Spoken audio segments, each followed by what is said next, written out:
Que a paz de Deus continue entre nós. Chamamos a atenção de todos e todas para a leitura da Palavra de Deus, que se encontra no Evangelho de Mateus, no capítulo 6, verso 25 ao verso 34.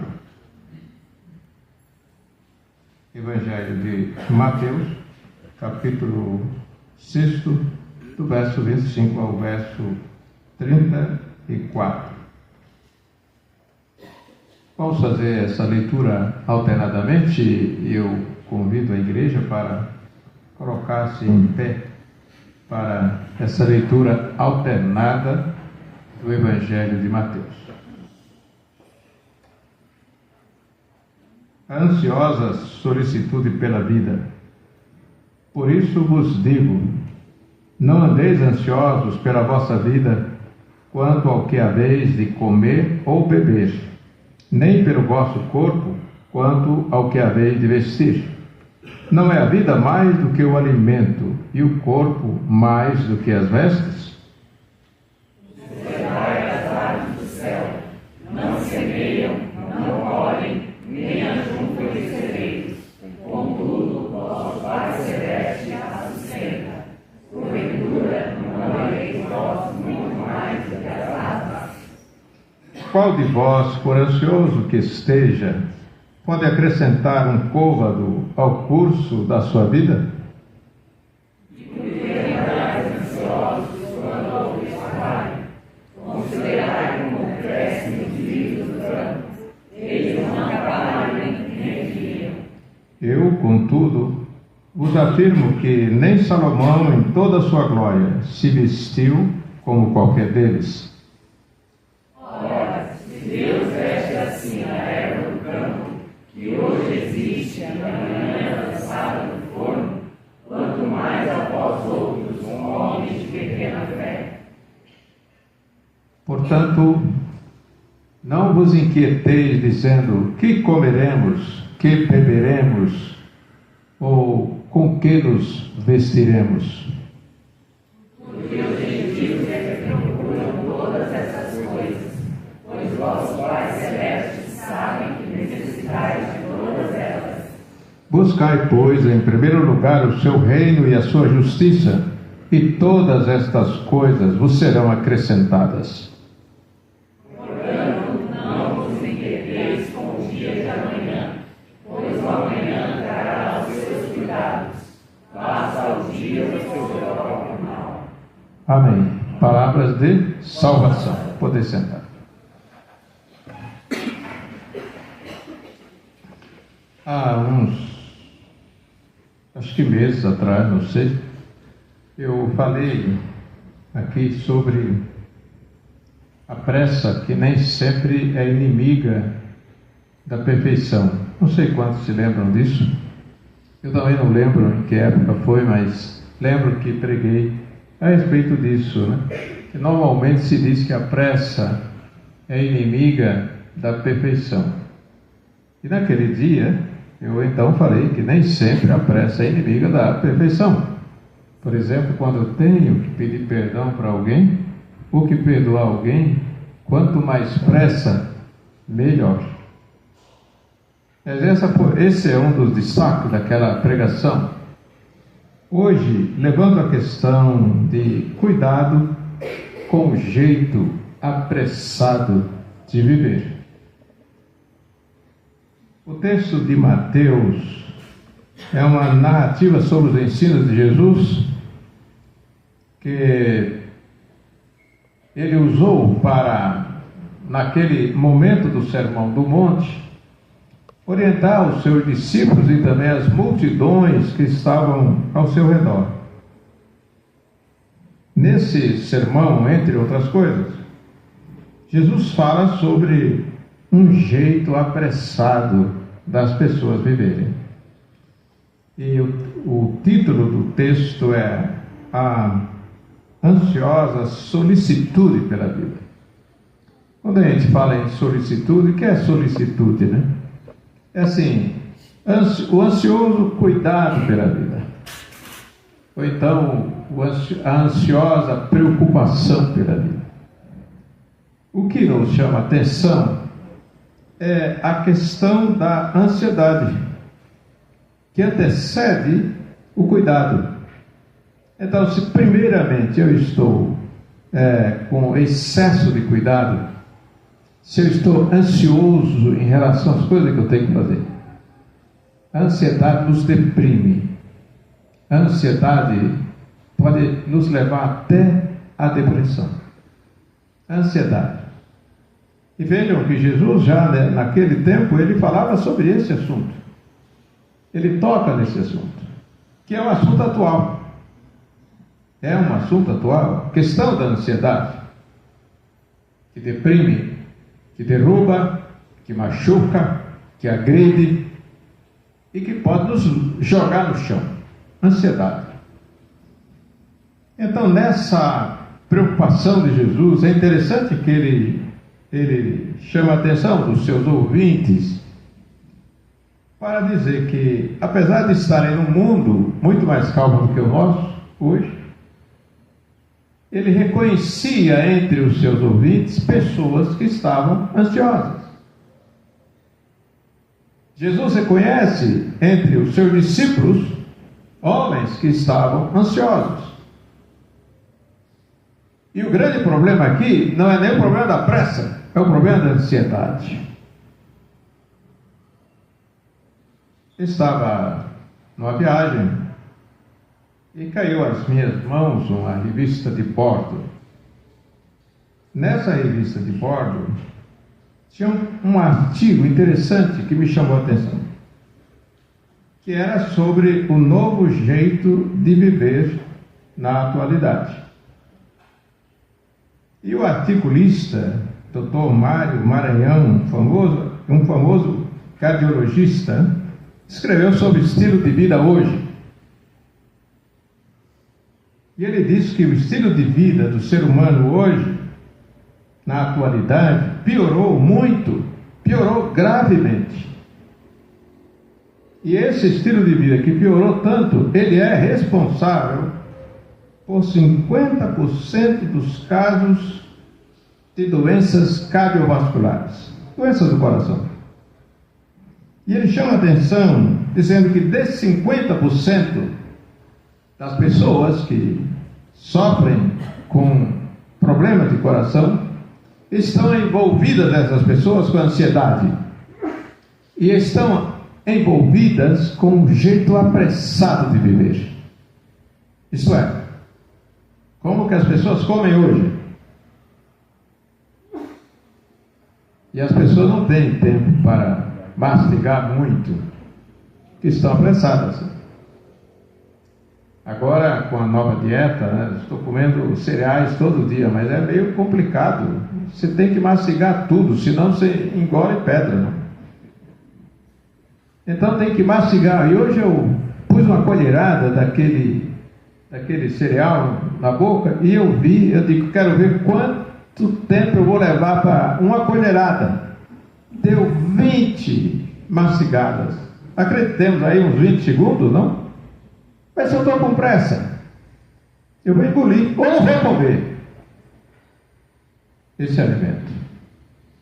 Aí o que o doutor Mário Maranhão quer dizer é que nós, nesse estilo de vida que levamos, nós comemos de maneira muito apressada. Não precisa ser cereais, né? Não precisa ser isso. Mas comemos carne e engolimos, né? Não sei se quando a gente come churrasco a gente engole também, porque aí tem que tomar muito medicamento para melhorar o estômago. Mas quantas vezes nós apressadamente tomamos um banho, apressadamente vestimos uma roupa, apressadamente cumprimentamos a esposa, não? Ontem tivemos aqui um excelente encontro de casais. Quantas pessoas que apressadamente beijam a esposa, ou beijam o esposo, não importa, ou beijam os filhos. Quanta gente apressadamente fazendo as coisas e adoecendo. Então, o doutor Mário Maranhão, o cardiologista, diz que nos países industrializados, como o Brasil, as pessoas, mesmo as pessoas mais simples, adotam de repente um estilo de vida de grandes centros industriais. Pessoas mais simples, né? Como, por exemplo, se estava na roça, aí ele podia, de maneira mais, entre aspas, de uma maneira mais maneira, né? Ele poderia com mais tranquilidade cuidar da sua roça, cuidar do seu gado, cuidar das suas galinhas, cuidar das suas plantações. Mas esse jeito apressado faz com que as pessoas estejam sempre tensas, porque tem que cumprir metas, tem que chegar a algum lugar, tem que participar de algum encontro, de alguma reunião, tem que chegar na hora para carimbar o cartão de entrada no trabalho, tem que estar com tudo em dia, em tempo nem sempre tão necessário, tão decisivo, para fazer todas as coisas. O pior é que ele diz que resultam desse novo estilo de vida a pressa, o sedentarismo, o estresse, a má alimentação, a correria, principalmente os viciados.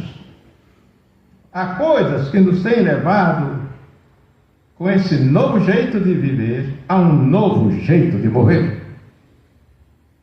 Quando misturamos o egoísmo com o utilitarismo, quando misturamos coisas que ameaçam a nossa dignidade como seres humanos, estamos preparando um novo jeito de morrer. Aí vem alguns cuidados que, naturalmente, na leitura do texto, nós percebemos que Jesus levanta algumas questões para nos fazer pensar se vale a pena, com esse novo jeito de viver, preparar também um novo jeito de morrer apressadamente. Do ponto de vista físico, deveríamos afastar de nós tudo que diz respeito à falsidade diante de Deus. Esse é um dos problemas. Muitas vezes, apressadamente, fazemos uma oração também. Principalmente quando as coisas vão bem, ainda existem aqueles que apressadamente fazem alguma oração. E existem aqueles que até dizem: eu nem tenho tempo para fazer oração. E a colocação que esse médico faz é que a espiritualidade em relação a Deus precisa ser melhorada. Pois uma espiritualidade saudável nos ajuda a morrer sem passar pelo estresse, da ansiedade, da determinação de certas coisas que nos levam à depressão. Devíamos afastar de nós tudo que é mentira que parece verdade. Muitas vezes nós acumulamos muitas mentiras que parecem verdade para sobreviver. Às vezes no grupo de trabalho. Às vezes entre a família, entre os membros da família. Trabalhamos com mentiras que parecem verdade. Deveríamos afastar de nós o que nos leva à obsessão em relação ao apego aos bens materiais, a tudo que está além do necessário e para a sobrevivência. Deveríamos nos ater ao que é pão nosso de cada dia. Essa metáfora, segundo Lutero, grande reformador da religião cristã do século XVI, ele diz que o pão nosso de cada dia não se refere apenas ao pão de trigo, ou pão de centeio, ou pão de cevada. O pão nosso de cada dia é o que é necessário para viver, para calçar, para vestir. O que é necessário para sobreviver diante dos problemas de saúde. É pão nosso de cada dia. Então, Vanessa, você não precisa comprar 10 pares de sapato para se sentir feliz. Há muita gente que até sem sapato é mais feliz do que nós. Por quê? Depende desse novo jeito de viver, em que as pessoas, as mais simples, mudaram seus hábitos. E agora dizem, não posso deixar de ir a um shopping de ver sapato, bolsa, vestido, tênis, nem se fala. E o telefone, eu quero o último dos últimos. Esse é o novo jeito de viver para construir um novo jeito de morrer apressadamente. Do ponto de vista moral, devemos assumir compromissos somente com a verdade. Eu, depois de uma certa idade, fiz um pacto. Eu falei para minha esposa, nem todos os pactos a gente fala, não? Talvez a dele, nem todo pacto que se faz com Deus precisa contar para a sua esposa. Mas eu fiz um pacto comigo mesmo, de um certo tempo para cá, Márcio. Eu digo, tudo que vier como provação e tentação para que eu não fale a verdade, eu vou resistir. Você se prepara para morrer e continua mentindo? Para você mesmo? Às vezes não é para o outro, para você mesmo, para seu cônjuge, para seu esposo, para seu marido, sua esposa, para seus filhos.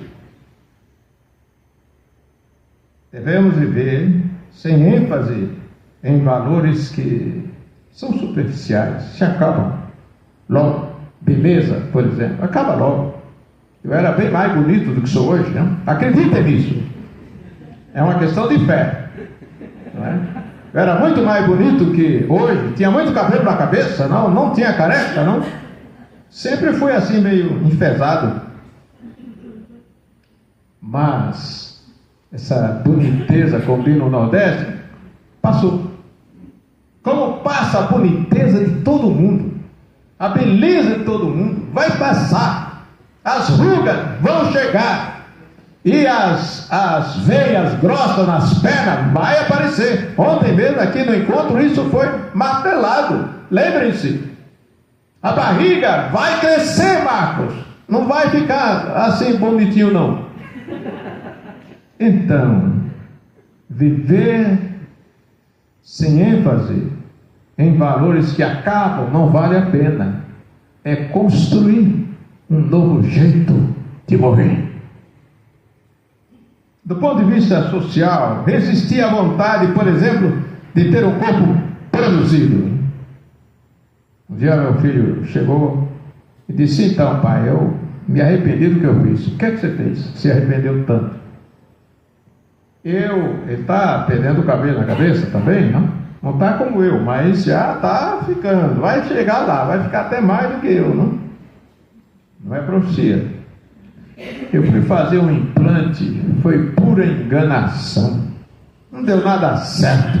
Gastei dinheiro. Não mudou a minha imagem, mas mudou a minha conta bancária. Pois é. Não adianta. Fazer de conta que tem o cabelo. Fazer de conta que está tão novo. Fazer de conta que não tem ruga. Como é que faz? Põe botox. Eu nunca vi esse negócio de botox. Falar para minha esposa explicar direito, eu não sei bem o que é isso. Mas diz que as mulheres usam muito esse negócio aí. Botox. Resistir ao luxo exagerado, extravagante. Resistir à tentação de buscar sucessos bestiais. Muitas vezes nós buscamos sucessos bestiais, idiotas até, que não acrescentam nada à nossa vida. Bom, mas por um novo jeito de viver, aquele médico não disse o que devia fazer. Mas Jesus, aqui em Mateus, ele disse, buscai, pois, em primeiro lugar o seu reino e a sua justiça, e todas estas coisas vos serão acrescentadas. Não é que você vai ficar mais novão, né? Mas serão acrescentadas. Prioridade para Deus. Isso é fundamental. Buscar em primeiro lugar o reino de Deus é prioridade para Deus. Não deixar Deus em último lugar. Eu vou para a igreja sobrar tempo. Já ouviram isso? Não sobra tempo. Se eu quiser encher meu dia de 1001 atividades, eu encho. Não vai sobrar tempo para Deus. Não vai sobrar o dízimo para dar para a igreja. Não vai sobrar. Não vai sobrar tempo para a oração. Não vai sobrar. Mas sempre não tive tempo. Não orei, não tive tempo. Prioridade para Deus, prioridade para a leitura da palavra de Deus. Buscai em primeiro lugar o quê? O reino de Deus e a sua justiça, e as demais coisas nos serão acrescentadas. Um livro de milhares de anos e que nos parece tão atual. Está aqui, estamos tratando aqui de um problema atualíssimo que é a ansiedade, com base nesse livro aqui. Neste livro. Antes que os grandes psicólogos e os grandes teóricos da vida psíquica humana, a Bíblia já trazia, já tratava, já educava, já orientava, já ensinava a cada um de nós a ter cuidados com a vida mental, com a vida psicológica, com a vida espiritual, com a vida moral, de modo geral. Há uma outra coisa que quero destacar para terminar, por um novo jeito de viver, além de buscar o reino de Deus e a sua justiça em primeiro lugar, devemos aprender a tomar atitudes para um novo jeito de viver. Aqui, quantos sermões, quantas lições de escola dominical, quantos ensinos, quanto aprendemos em programas de televisão, de internet, a respeito de um novo modo de ser, um novo modo de viver, uma nova maneira de alcançar as coisas. A gente gosta, aplaude, mas não toma atitude. Esta é uma coisa que temos que fazer. Não basta, belo sermão, gostei, mas não adianta gostar, não adianta aplaudir, não adianta. O que adianta é tomar atitudes. O crente tem que tomar atitudes. Paulo caiu na estrada de Damasco, e quando ele se levantou, ele ouviu a orientação de Deus e tomou uma atitude. Quando Deus chamou Mateus lá na coletoria, na cobrança de impostos, Jesus disse: vem, segue-me. Ele se levantou e foi. Não negociou, não disse assim: tem que guardar as coisas, os carimbos. Naquela época não sei se tinha carimbo, reverendo, depois o senhor responde isso, mas tinha um carimbo com o dedo, com o anel da autoridade. Então a questão é essa: qual é a nossa atitude? Quando ouvimos a palavra de Deus, quando lemos a palavra de Deus que fala tão claramente aos nossos corações, qual é a nossa atitude? Quando a gente canta, o coral canta, belíssimo esse coral, belíssimo esse coral, mas qual é a atitude que a gente toma depois que ouve um coral como esse? Continua do mesmo jeito, envelhecidos, caindo aos pedaços, um novo jeito de morrer, morrer, morrer. Além da atitude a ser tomada com humildade, paciência, submissão à vontade de Deus, aprender com a natureza. Esse é o grande desafio da palavra. O pecado nos fez hostil à natureza, isto é, adversário da natureza. Por isso muitas vezes nós machucamos a natureza, muitas vezes não respeitamos a natureza, não respeitamos os rios, as florestas, não respeitamos o ar, poluímos tudo, destruímos tudo que Deus fez e que era muito bom. Mas é tempo, é a hora de tomar atitude no sentido de agir como, olha que diz o texto, coisa tão bela, não? A natureza é obra da criação e sem ela não suportaríamos a vida. Nesse mundo de ansiedade, de correria pela sobrevivência, podemos aprender com as aves do céu, que não semeiam, não colhem, nem ajuntam em celeiros, mas sobrevivem pelo poder de Deus. Podemos aprender com os lírios do campo, com sua beleza natural, que nos encantam e nos dão perfume e inspiração.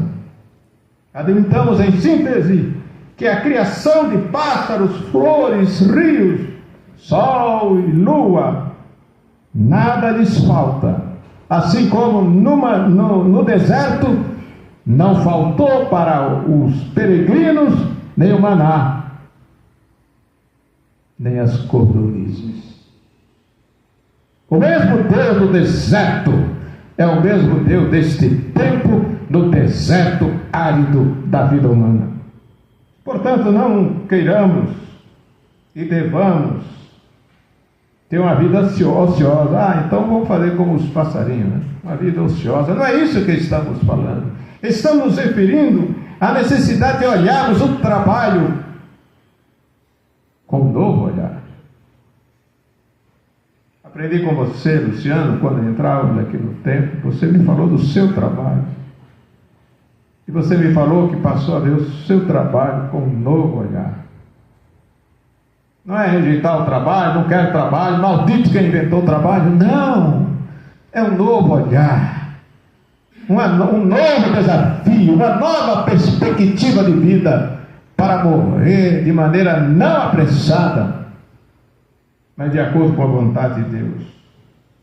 Que superemos então a ansiedade para viver mais e melhor, quantidade e qualidade, para a glória de Deus.